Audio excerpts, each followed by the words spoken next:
Hey, my name is Stix and welcome back to your weekly Gacha recap, a video series where I go over the latest news, pre-registrations, test phases, juicy drama, everything that happened in the Gacha genre over the course of the last week in one easy to digest format. Hey, if you weren't already aware, I have a Gacha review channel called Stix Players where I deep dive into Gacha games, new and old. If you weren't already, consider subscribing to that channel, hitting a little bell notification, that way you remain up to date with every single thing that I post, and I post every Sunday. Now we have a lot to talk about, so let's go ahead and jump right in.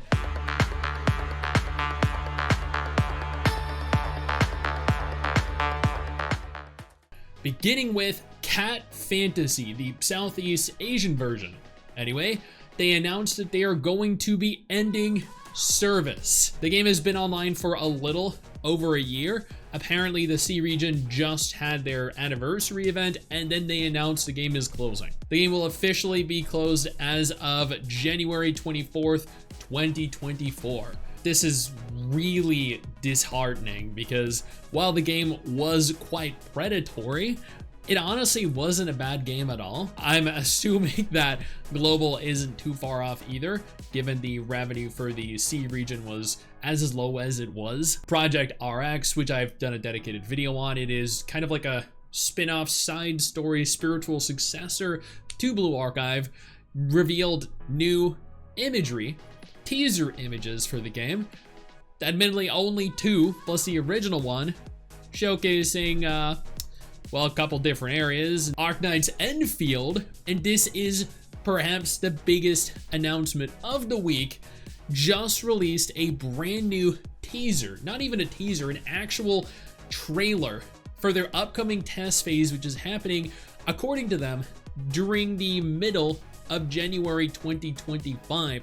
Now this is open to global players as well. This is not exclusive to Asia, to China. So you and me, we're going to be able to apply and we're going to be able to play it in English. There's going to be an official English dub as well that we're going to be able to test and hear and see if it is as bad as Wu's was when the game launched.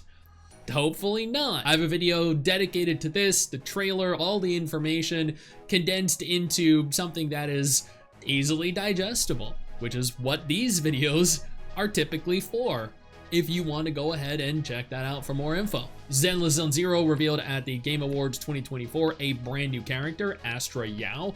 She looks fantastic. And then another character, I don't know if her name was revealed, but she looks potentially even better.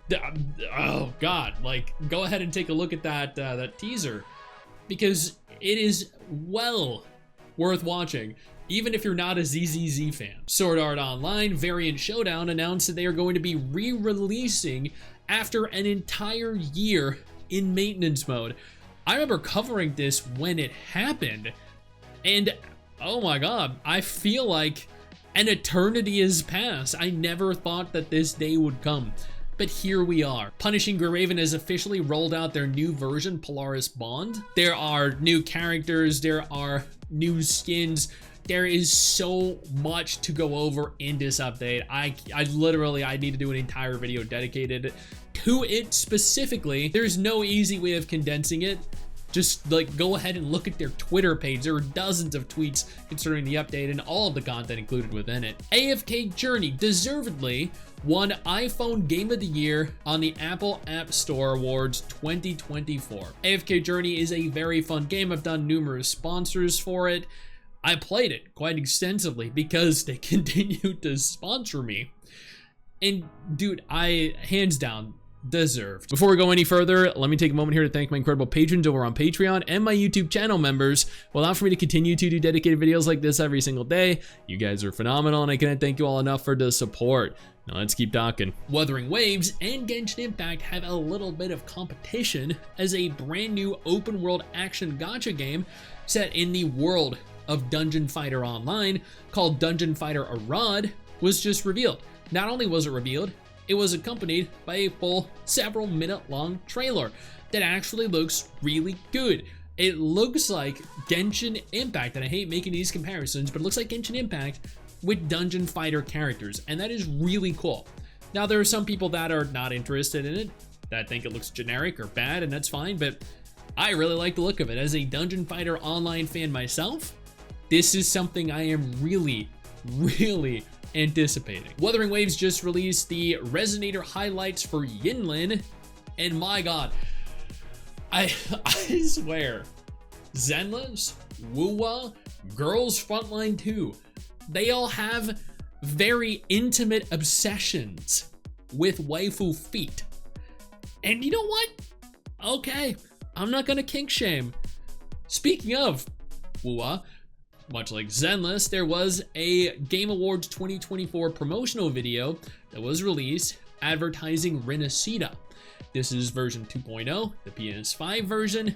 I'm gonna have a dedicated video on this probably Tuesday, going over this, more info, Zenless's teaser, the all-in-one. I'd urge you to go ahead and wait for that. Codename Cedar, which is a very interesting upcoming gacha game.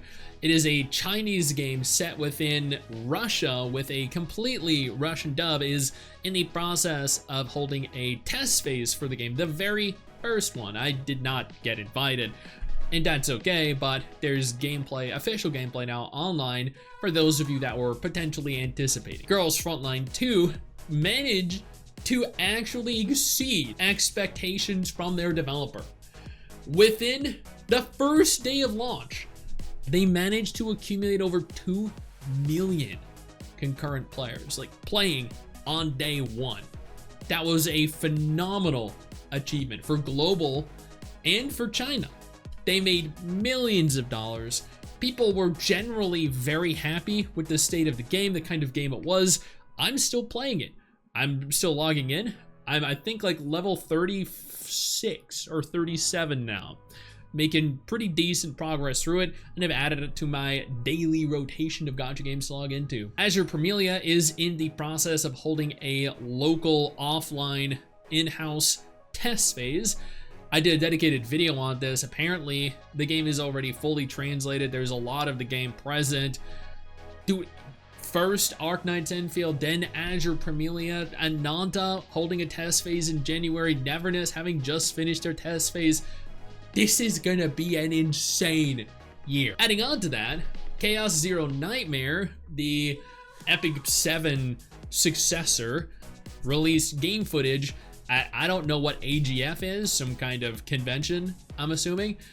And honestly, it looks pretty good. The characters in this game look absolutely freaking insane. At least the portraits of them do. Nikke just rolled out the Event Story 2 for the Ice Dragon Saga. The, I swear to God, artwork for this event is, am I the only one that is seeing this? But Nikke's, their outfits, their character designs are getting, you know, a little more wild, you know, out of control, degenerate.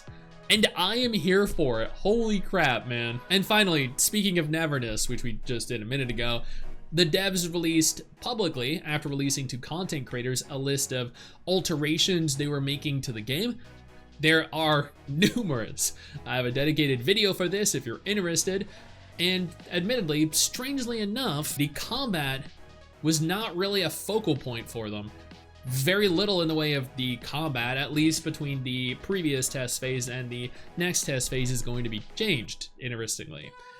And I don't know, I don't think that's a good thing. I think they very strongly need to refocus on the combat, because from what I played, there were a lot of positives and there were some negatives, the combat being the worst. And that is everything that happened in the gacha genre over the course of the last week. Hopefully, you're now up to date. Hey you, where do you think you're going? Don't you close out of this tab. I didn't give you permission to do that. Sit your ass back down. Click one of the 2 videos that are gonna be on screen in just a moment and keep watching my content. Keep enjoying my content.